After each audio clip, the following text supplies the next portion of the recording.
Hello everyone, hope you all would be safe. Today I am going to brief some basics of chemistry in this lecture. Think with these basic concepts, one's journey in the field of chemistry would be pretty easier. So let's just discuss with them. In today's part, I'm going to brief the whole session under three headings. Number one, it will be the concept of elements and compounds. Secondly, it will be structure of atom. And the last one would be the chemical formulae. So let's start with elements and compounds. Before proceeding with the term elements and compounds, we will elaborate again the term chemistry. Chemistry is a branch of science where we talk about the substances. You all know very well, we all are surrounded with matter. Matter will include living organisms as well as non-living organisms. In the field of chemistry, we need to study about all those living organisms and non-living organisms around us, their basic design, what they are made up of, which kind of substances they are made up of, and what are their properties, what is their nature of reactions. So in order to study this chemical reactions, their properties, physical and chemical properties of these substances, is only elaborating the term chemical composition. So we can say that chemistry is the branch of science where we study the chemical composition of substances of which the variety of matter is made up of. The matter is nothing but every living and non-living organisms. So under this understanding of chemical composition, we need to understand what the nature has provided us. Nature has provided us some simple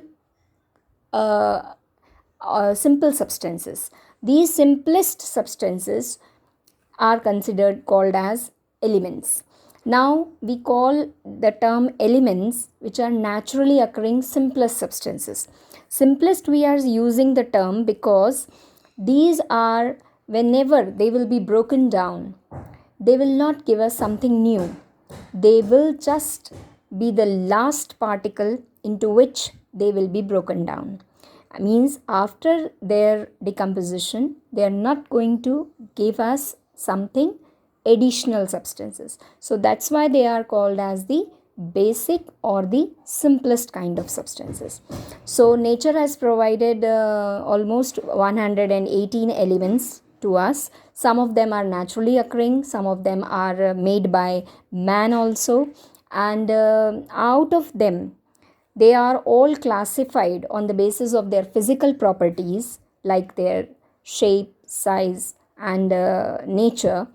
So they all 118 elements can be classified into solids, liquids and gases. It's a very familiar term to all of us. So whatever solids you are knowing, whatever gaseous elements you are knowing, they all are elements. Further, we again distinguish between these solids, liquids and gases as metals and non-metals. So metals and non-metals are also the category classification of elements only. Now the elements, 118 elements are there.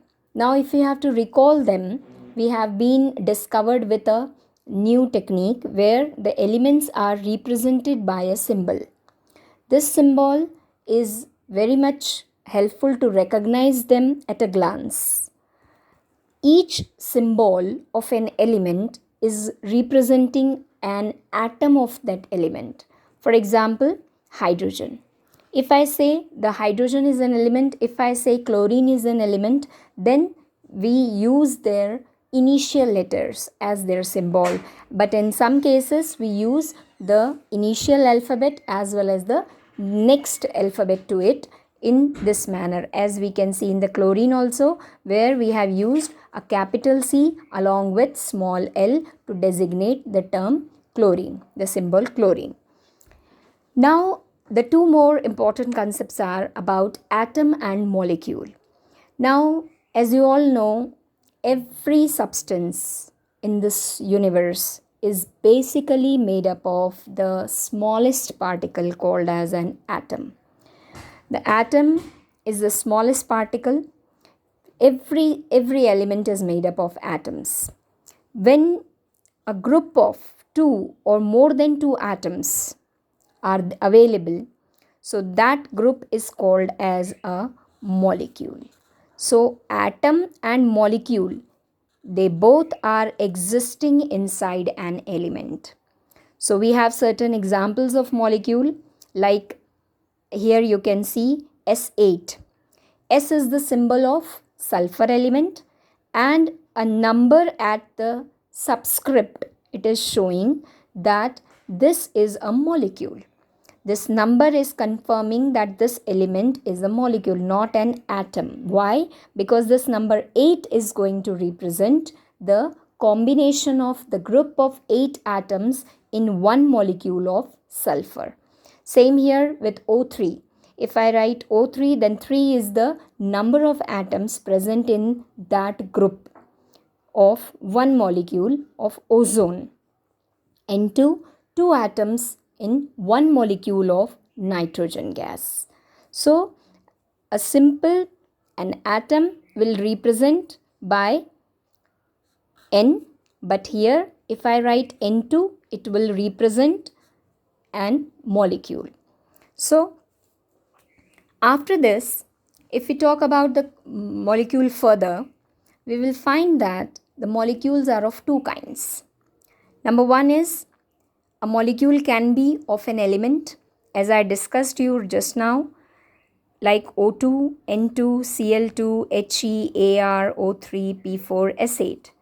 They are simply designating a symbol of an element and a number at the subscript.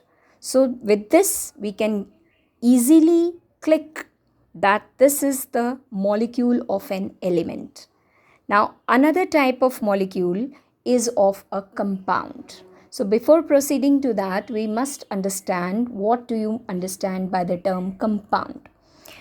In nature, there is a occurrence of compounds naturally also, and in laboratories also we deliberately prepare the compounds also. So what is exactly a compound? It is simply a combination of two or more elements. Any number of elements can be combined together, but their combination will always be in a fixed proportion. Fixed proportion is very important in case of compounds. For example, H2O, if I take an example.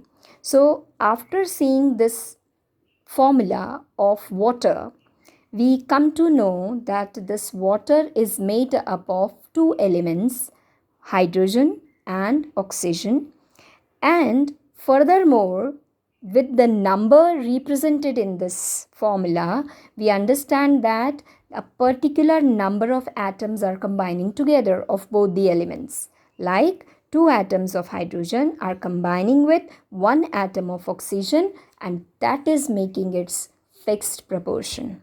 So this way, a compound always, when we see, it is also represented in the form of a shortest representation called as formula.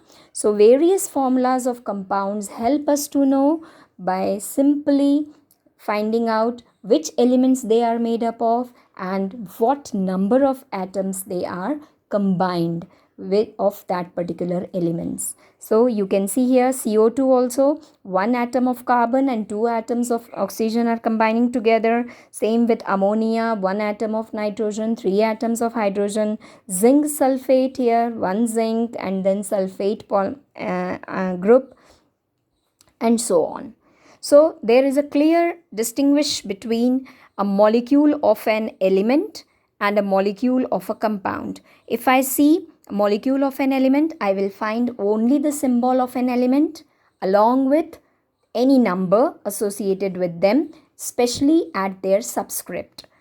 And when I see here in the case of a molecule of a compound, I will find the various symbols again kept together along with a number being mentioned there. So, by simply looking at the formulas, we can understand the molecule of an element and compound respectively. Now move on to some other recap about the symbols. Here I have mentioned some symbols like H, 2H, H2 and 2H2. Here also on the other side CO2, 2CO2. So now let us start to distinguish between them and what they actually mean.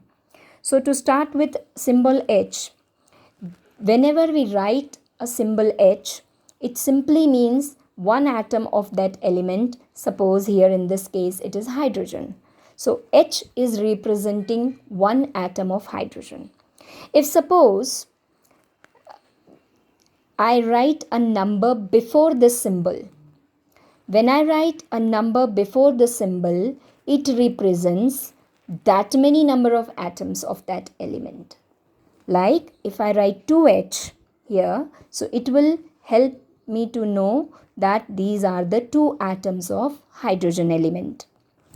Now another thing, if the number is written at the subscript, then and no number is before the symbol, then we consider it as one molecule of hydrogen that contains two atoms.